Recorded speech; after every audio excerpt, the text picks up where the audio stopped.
D'après vous, pendant que la technique se règle, la communication, d'après vous, est-ce que, vous savez, il y a les mots, il y a le verbal, le non-verbal, le paraverbal. D'après vous, une petite fourchette, les mots, ils représentent combien dans ce qu'on communique? Est-ce que c'est 100% de ce qu'on communique? Est-ce que c'est rien du tout? 50-50? 50? Qu'est-ce qu'il y a d'autre? 30, j'ai entendu? 30? Non. Ouais. Bon, les graphiques arriveront après, c'est pas grave, moi je déroule. 7%. Oui, je peux vous la refaire. 7, avec un chiffre. Chiffre 7. Seulement ça. Donc, quasi rien. Ça ne veut pas dire que les mots ne sont pas importants, mais ils ne représentent que 7% de ce qu'on communique. 38%, c'est le paraverbal. Donc, qu'est-ce que c'est le paraverbal? C'est le débit, le rythme, le volume. C'est la façon dont je dis mes mots. Et 55%, c'est le non-verbal. Donc, plus de la moitié. Donc, le non-verbal, ce sont les gestes, la posture. Merci, en échange. Je vais juste, par contre, pas l'oublier en repartant par chez moi. Ah, voilà. Ouais, voilà. Donc, 55% le non-verbal. Donc, qu'est-ce que c'est? Ce sont gestes, posture. Alors, attendez, hop, que ça... Voilà, ça y est, vous avez tout décrit. Gestes, posture, mimique. Et ça va même plus loin que ça va être l'intention. Vous savez, ce qui passe d'inconscient en inconscient, c'est feeling. C'est quand quand quelqu'un nous dit quelque chose, on se dit « Oh, je ne sais pas si je peux lui faire confiance, je ne sais pas, il y a quelque chose, je ne sais pas trop où, mais voilà, ça se passe là. » Je vais vous faire, pour vous prouver les 7%, je vais vous donner le meilleur exemple, que les mots ne valent pas grand-chose dans tout ce qu'on communique. Je vais vous dire juste que je suis juste ravie d'être là aujourd'hui et que franchement, j'attends vos questions avec grande impatience. Vous avez entendu, là, mes 93% qui disaient pas du tout qui disaient pas du tout la même chose que mes mots. Voilà, ça, je crois que avec des exemples comme ça, on ne peut en être que persuadé. Donc oui, les mots, pas grand-chose. D'ailleurs, même quand on écrit, on a besoin d'aller mettre une enveloppe de nos mots. On a trouvé dans le langage SMS un terme qui est juste le bon terme, il me semble. On parle d'émoticône. On a besoin d'aller mettre notre émotion. Si vous envoyez un SMS avec juste des mots, eh ben, vous avez de grandes chances qu'il ne soit pas compris dans le sens que vous vouliez le dire. Donc on a besoin, nos mots ne sont absolument pas suffisants. Et d'ailleurs, pour aller même plus loin, même dans le silence, on communique. Alors après, on y va de notre interprétation. Est-ce que vous n'avez pas compris? Est-ce que vous me snobez? Est-ce que ça ne vous intéresse pas? Est-ce que vous êtes dans vos pensées? Est-ce que le micro ne marche pas? Plein de raisons, mais en tout cas, vous communiquez quelque chose. Bon. Mais les mots restent quand même importants. Alors, comment ça se passe, du coup, pour mieux se faire comprendre? Puisque c'est ça l'objet un petit peu, parce que c'est compliqué. On est tous ensemble autour des enfants, avec voilà, tout ce qu'on porte, tout ce qu'on pense. Et donc, l'idée est de pouvoir créer une autoroute pour mieux communiquer, parents et professionnels, entre professionnels, dans le couple, à la rigueur aussi, avec les enfants, enfin avec tout le monde. Donc comment est-ce que ça peut se passer? Je vous lance des petites pistes et puis après, voilà, on aura la moitié du temps pour échanger autour de ça. Alors la première, parce que je vois rien là sur les... Je vois pas où j'en suis. Bon, c'est pas grave, je regarde avec vous. La congruence. La congruence, qu'est-ce que c'est? C'est juste l'inverse de ce que je n'ai pas été tout à l'heure quand je vous ai fait l'exemple que j'étais ravie d'être avec vous. Là, j'étais incongruente. Donc la congruence, qu'est-ce que c'est? C'est quand ce que je dis est complètement aligné avec ma façon de le dire et même avec ce que je pense au fond. Parce que quand vous ne pensez pas au fond ce que vous êtes en train de dire, ça se sent et c'est incongruent. Et donc, les personnes en face de vous, elles vont sentir cette pollution, ce quelque chose qui ne sonne pas vrai. Et donc cette congruence, il y en a besoin. Alors certes, parfois, c'est pas facile. On nous demande de dire des choses. Et du coup, forcément, on n'y croit pas, on n'est pas d'accord avec ça. Et ça s'entend inconsciemment, les personnes l'entendent. Les enfants l'entendent énormément, eux. Parce qu'en plus, ce 7%, quand ils sont tout petits, ils ne l'ont même pas. Donc eux, ils n'entendent que le paraverbal et le non-verbal. hein. Les mots, effectivement, on commence à aller en mettre autour de ça. Mais eux, ils ont 100% de paraverbal et non-verbal. Donc, première piste, la congruence, et voilà, et faire en sorte que quand je donne un message, je le donne vraiment, voilà, dans tout ce que je suis. Ensuite, la confiance. Et oui, parce que si vous ne croyez pas en ce que vous dites, vous ne vous faites pas confiance, il n'y a aucune raison pour que les autres vous fassent confiance. Ce serait quand même dingue. Je ne sais pas ce que vous en pensez. On ne va pas nous faire confiance à notre place. Donc voilà, mais ça va ensemble, hein, parce que pour se faire confiance dans ce qu'on est en train de dire, il faut y croire. Et donc de toute façon, quand on va avoir confiance dans ce qu'on dit, quand on y croit vraiment, alors on devient congruent. Une autre piste qui sera l'état interne positif. Qu'est-ce que c'est? C'est d'être à peu près sur un état neutre en termes d'émotion. Parce qu'effectivement, quand on est trop plein d'émotions fortes, comme la colère, la tristesse, la peur, en face encore, c'est une pollution. Aller écouter quelqu'un qui est en sanglots, c'est juste impossible, on ne comprend rien dans la prononciation de ces mots. Ça a dû vous arriver, hein, quelqu'un qui sanglote, ou on ne comprend rien. Quand quelqu'un est en colère, il hurle tellement qu'on entend, tout ce qu'il nous balance, ce sont les gestes, la voix forte, l'énervement, bref, un climat où nous, on a à gérer un petit peu déjà toute cette émotion. Donc en plus, ça devient compliqué de gérer et l'émotion de l'autre, celle qu'il est en train de provoquer en moi, et en plus, d'aller tout écouter.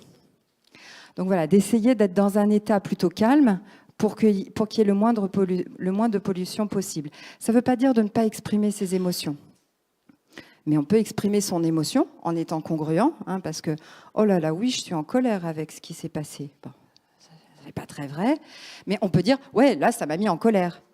Bon, on sent, mais on n'est pas en train d'hurler et que l'autre en face va devoir gérer tout ça. La volonté constructive, ça va mettre une autoroute entre les personnes. Parce que si on veut parler, juste pour parler, hein, parce qu'il y a des personnes qui parlent, mais qui ne sont pas du tout dans la recherche d'un dialogue ou d'un échange. Alors après, j'ai aucun jugement, hein, chacun fait comme il peut, avec ce qu'il est, avec là où il en est. Mais voilà, il y a des personnes qui ne sont pas forcément dans l'écoute, qui s'écoutent beaucoup elles-mêmes, d'autres qui ne sont que dans une recherche, c'est faire entendre qu'elles ont raison, et donc ne vont pas être dans ce... Finalement, vous savez, hein, c'est quand on parle de position basse ou position haute, donc voilà, l'idée c'est d'être à peu près au même niveau, et en tout cas pas dans cette recherche d'écraser l'autre, ou alors d'y être complètement soumis. Donc voilà, d'être vraiment dans quelque chose de constructif. Alors, d'autres pistes qui là sont vraiment issues de la PNL, donc la programmation neurolinguistique, c'est la synchronisation. L'idée, c'est que tout ce qui est différent fait peur, tout ce qui est étranger fait peur. Et donc, pour pouvoir faire passer son message de façon plus limpide et plus simple, on va essayer de se ressembler un peu. Bon, pas complètement, hein, on ne perd pas son identité, mais un minimum pour, encore une fois, faire en sorte que ce soit plus simple. Donc, comme on a vu qu'il y avait 3 formes de communication, on va pouvoir se synchroniser sur ces 3 formes de communication. D'abord par la synchronisation verbale, par le niveau de langage. Si j'ai un langage ultra distingué, avec des mots compliqués, que je vous parle de dichotomie, je sais pas, j'ai pas des mots très savants, pourtant on est dans une université, je devrais faire attention. Mais voilà, un langage très universitaire, avec des personnes, et c'est pas une question d'intelligence, hein, mais voilà, qui ont un langage courant, on va avoir du mal à se comprendre sur le niveau de langage. Quand on parle avec du jargon, aller parler, aujourd'hui il y a eu la visite de la PMI et puis j'attends après la CAF parce que vous comprenez, avec la PSU c'est compliqué. Là on va mettre une distance, les personnes sont en train d'essayer de se dire ah qu'est-ce que ça veut dire tout ça, et puis on n'est pas, il y a trop de distance. Alors une petite anecdote qui peut faire réflexion. Là aussi, je vais vous surprendre. Justement, sur un peu ces jargons, il y a une micro-crèche dans Paris qui elle, veut... Enfin, pour le coup, est dans le jargon, mais pour une bonne raison. Enfin, après, en tout cas, elles ont leur bonne raison de fonctionner comme ça. C'est que là-bas, on ne parle pas de doudou, on parle d'objet transitionnel. Mais les enfants l'appellent objet transitionnel. Oui, c'est je voudrais mon objet transitionnel et tout le monde parle objet transitionnel. Ça vous étonne? En fait, elles sont dans une cohérence de on arrête de parler bébé aux enfants, donc c'est pas la tuture avec la meumeu, enfin voilà. Et donc, il n'y a aucune raison, le doudou, c'est du langage bébé, et donc on dit objet transitionnel. La petite anecdote, mais qui permet aussi de réfléchir finalement que parfois, voilà, on part dans des projets, on est sûr de certaines choses, et puis on a des écueils comme ça, parce que c'est la seule crèche, en tout cas que je connaisse, qui fait ça.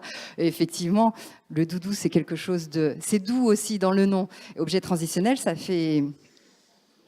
C'est un peu plus rude. Mais elles sont dans cette cohérence, elles ont leur bonne raison de fonctionner comme ça. Voilà, une petite anecdote. Donc je reviens sur ça. Sur les mots partagés, hein, parce que justement, donc, il y a du jargon qui va distancier, mais il y a aussi les mots. 7% les mots, mais qu'est-ce que j'y suis attachée? Qu'est-ce qui sont importants? Donc c'est vous dire le reste. Parce que derrière chaque mot, on y met notre propre interprétation, nos connotations. Et on peut ne pas s'entendre.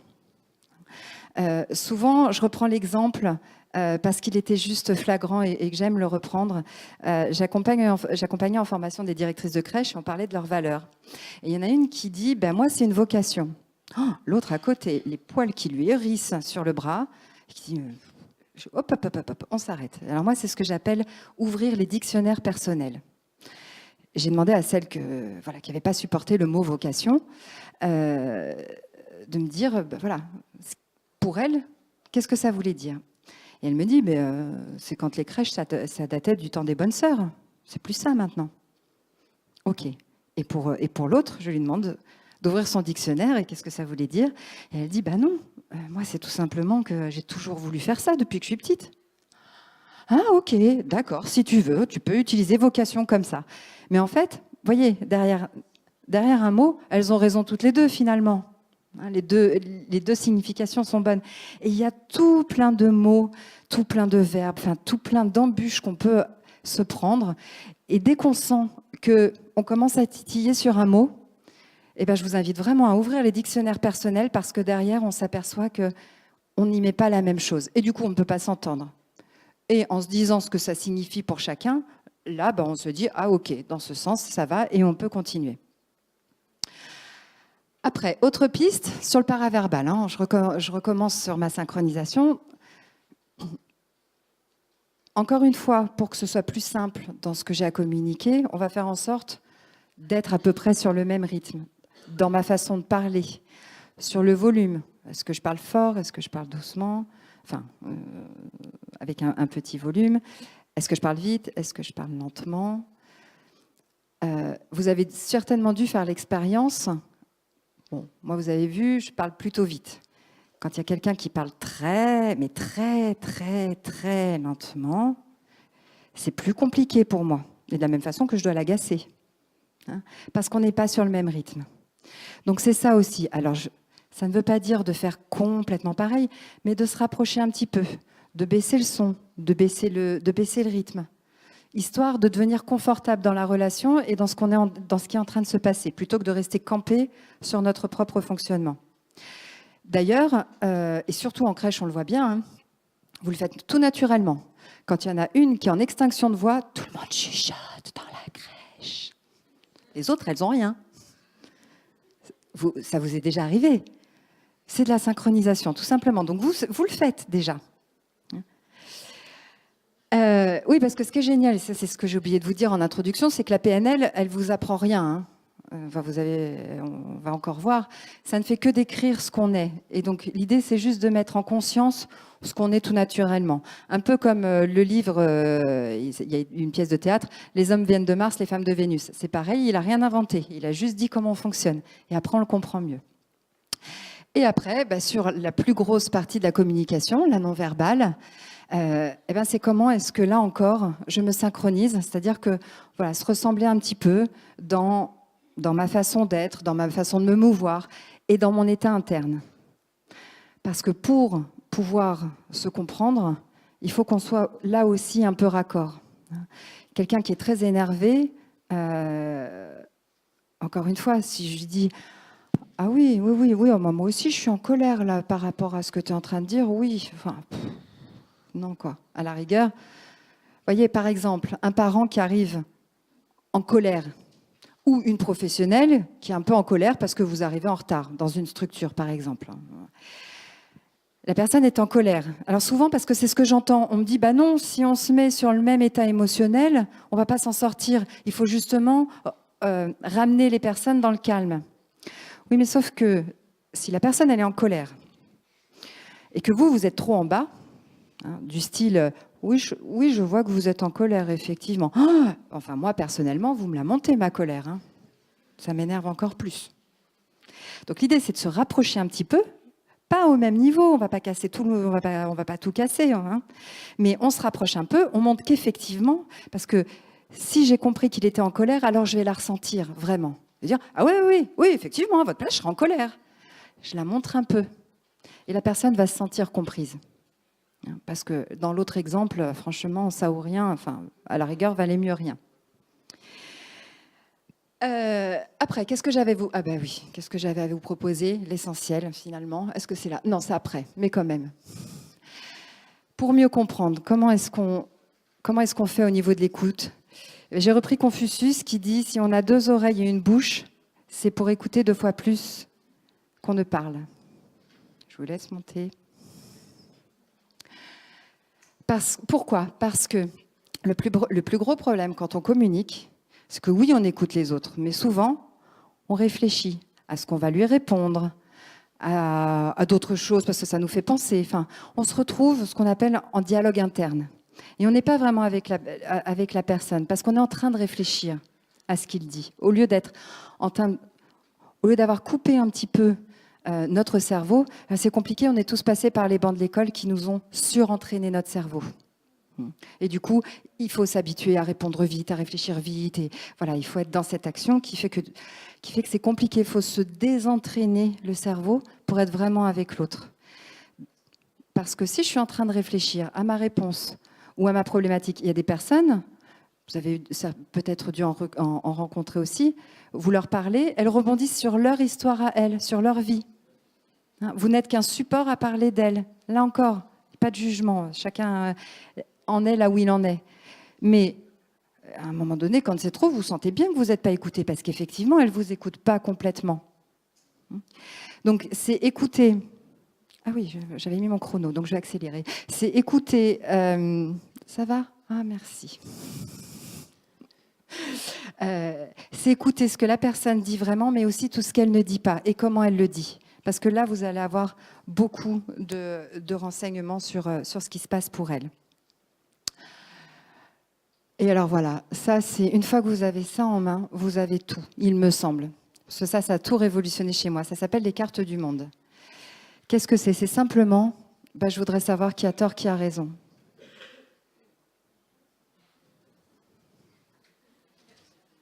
Allez. Alors, il y en a des fois qui me disent, c'est quand même la femme parce que les femmes ont toujours raison. Bon, mais ça marche pas. C'est, chacun voit midi à sa porte. Voilà. Et quand vous avez ça, vous avez finalement tout. Parce qu'effectivement, on a l'habitude de voir à notre façon, à travers nos filtres, à travers vraiment ce qui est important pour nous, nos valeurs. Et c'est compliqué d'aller voir comment ça se passe pour l'autre. L'idée, c'est de pouvoir se dire, OK, moi, la réaction, là, je ne la comprends pas. Parce que depuis ce que je perçois, ma façon d'y réagir, mes valeurs, franchement, je ne comprends pas. Et vu que je ne comprends pas, je vais juger. Ça, c'est le propre de l'homme aussi, beaucoup. C'est Malraux qui disait, si... je n'ai pas le livre avec moi. Il dit de toute évidence, juger, c'est ne pas comprendre, parce que si on comprenait, alors on ne pourrait pas juger. Effectivement, je ne comprends pas. Alors je vais aller me mettre à sa place. Ça ressemble à quoi pour lui? Ah oui, vu comme ça, avec ses valeurs, avec son éducation, avec son vécu, avec tout ce qu'il est, avec sa sensibilité, effectivement, on peut voir les choses sous cet angle. Ça ne veut pas dire d'être d'accord. Ça veut juste dire, enfin, c'est juste comprendre et de dire que oui, l'autre, il a raison de penser, de ressentir et de réagir à sa façon.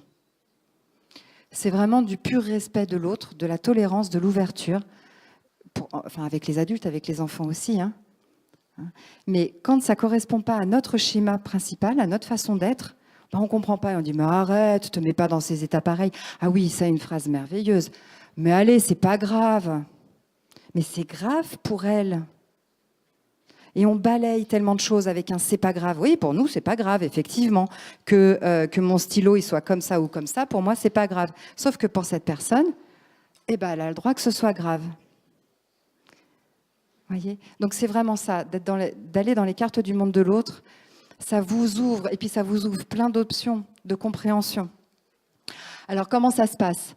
Ben, la carte du monde, c'est vraiment la représentation que je me fais de la réalité. Parce que la réalité, la vérité n'existe pas. On est incapable de la connaître. Ne serait-ce que c'est bien parce qu'il y a eu les sciences, hein, mais à un moment donné, on disait que la Terre, elle était plate, parce qu'on n'était pas allé tout en haut pour le voir. Les infrarouges, les ultraviolets, je pourrais très bien dire que ça n'existe pas, je ne les vois pas. Pourtant, ils sont là. Et donc, le principe, c'est de se dire que il y a quelque chose qui est commun, mais qu'on est incapable d'en saisir l'ensemble et de tout en connaître. Et donc, on n'en a qu'une partie. C'est vraiment ça, la carte du monde, en disant que le monde est le territoire. Et donc, c'est construit à partir de nos perceptions sensorielles, donc nos 5 sens, et délimité par les filtres. Alors déjà, il y a nos filtres physiques. Si j'entends, là, je suis incapable... Bon, je ne vois que des ombres, mais j'ai mes propres filtres au niveau de mes yeux. Donc forcément, je ne vais pas tout percevoir. J'ai les filtres de mon éducation. J'ai mes croyances. Les croyances, qu'est-ce que c'est ? Alors, en PNL, ce n'est pas du tout une question religieuse. C'est ce que je crois dur comme fer, comme étant vrai sur moi, sur les autres et sur le monde. D'accord ? Et on en a besoin des croyances. L'idée n'est pas de savoir si elles sont vraies ou elles sont fausses, c'est de savoir si elles nous servent ou elles nous desservent, si elles nous sont utiles ou pas.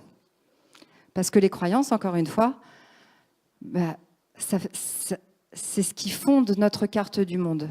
Mais on s'en fiche de savoir si c'est vrai, si c'est pas vrai. De se dire qu'après la pluie vint le beau temps, que les amis, ça se compte sur les 5 doigts de la main, tout ça, ce sont des croyances. Que je suis nulle en maths, parce que ça aussi, c'est des choses... Alors ça peut être... Oui, voilà. Il y a des croyances qui servent, il y a des croyances qui ne servent pas. Et donc voilà. Et donc donc ça, c'est la partie immergée de l'iceberg où on a toutes nos valeurs qui sont là, sur tous les thèmes de notre vie, l'amitié, l'éducation, la politique, la connaissance, le travail. Bref, on a plein de valeurs et de croyances qui nous donnent une direction et qui font qu'on a une partie émergée de l'iceberg, qui est la partie visible et qui est en fait notre comportement. Et en fait, l'un des postulats de la PNL est de se dire que derrière tout comportement, il y a une intention positive pour la personne, quel qu'il soit. Des fois, faut aller chercher loin, hein, pour les pires personnes qui existent au monde, dans ce qu'elles peuvent faire, mais ça leur sert toujours. Donc à partir du moment où on se dit, ok, cette personne-là, elle a un comportement, elle a quelque chose qui ne fonctionne pas, enfin, ou en tout cas on n'est pas d'accord. Si je me dis que ça lui sert à elle, alors du coup je vais me décentrer, je vais me dire mais à quoi ça peut bien lui servir ? Et à partir du moment où je me mets dans ce questionnement et où je me dis peut-être que ça lui sert à se faire entendre, par exemple je sais pas, quelqu'un qui se met tout le temps en colère ou qui est jamais d'accord avec rien. On peut considérer que c'est pénible. Et de se dire, bon, vu de sa fenêtre, c'est comment ? Peut-être que c'est son seul moyen d'exister, peut-être qu'elle a des soucis par ailleurs dans sa vie, peut-être qu'elle n'a jamais connu que ça. Enfin, et à partir du moment où on se met des peut-être, quand on parle des autres, du coup, on n'arrive plus à les enfermer, on n'a plus d'avis finalement, qui fait qu'on les juge et on les enferme dedans.